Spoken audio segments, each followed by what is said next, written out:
The final topic we'll consider for this chapter is the idea of what's known as an azeotrope. An azeotrope is a mixture that behaves like a pure substance. What does that mean? So these azeotropes, they occur in things that have positive or negative deviations from Raoult's law. Azeotropes are impossible with Raoult's law behavior, but as I've said, most things are not following that behavior. Right? That's just a sort of a starting point, a reference point that we can compare things to. So this temperature composition diagram, so this is something we've looked at before, shows a benzene and ethanol mixture and shows this presence of this azeotrope.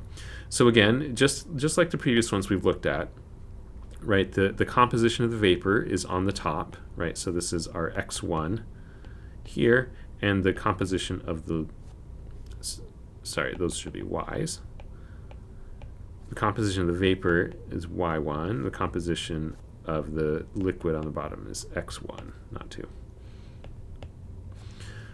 Okay, and so similar to what we saw before, right, we could start with some specific right, composition of our liquid. If we evaporate it, we would get, it would be enriched in the less volatile, in the more volatile component. We could condense that, and we could do the same thing we were looking at before.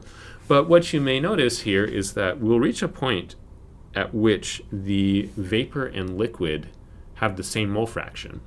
Now we've said that that's not what we would expect, but because there's such a significant deviation from Raoult's law, in this case this is a positive deviation from Raoult's law, even though things are pointed negative. It's because we're looking at temperature instead of pressure. So this is from a positive deviation from Raoult's law. That means we get a low boiling azeotrope, meaning that this azeotrope is this point here. Let me do this in a color you can see. The azeotrope is this point here where the liquid and vapor composition are the same. What that means is if you evaporate, if you boil this mixture at the azeotrope point, the composition in the vapor stays the same. So if you condense it, you get the same composition. And no matter how much you try and boil this and distill it, you cannot separate out these two substances.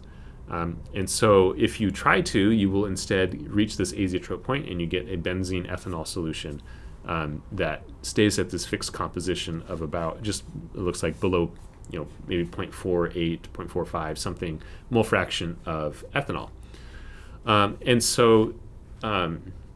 So this is what an azeotrope is. So you can have ones where the boiling temperature of the azeotrope is below the boiling temperatures of either pure component. So that is from a positive deviation from Raoult's law. Gives us a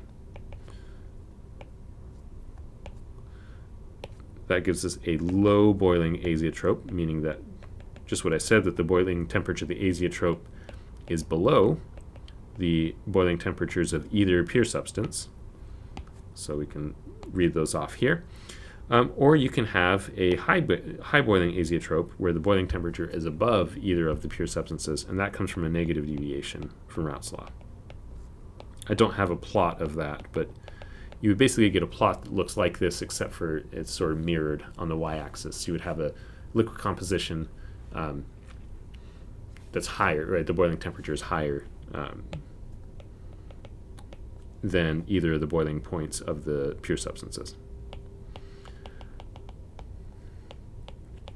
And this has practical implications. For example, ethanol and water, so we're looking at benzene and ethanol here, but ethanol and water have an azeotrope at 95% ethanol. And so it's actually pretty difficult to get pure ethanol if you start with a mixture with water, which most ethanol comes mixed with water usually to start with. And so you can't use distillation to get past that 95% point because of the azeotrope that forms, and you have to use other ways to do that.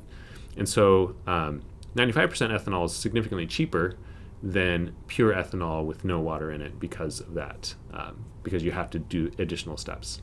So there's some trivia for you related to azeotropes. And this concludes chapter 24 on liquid-liquid solutions.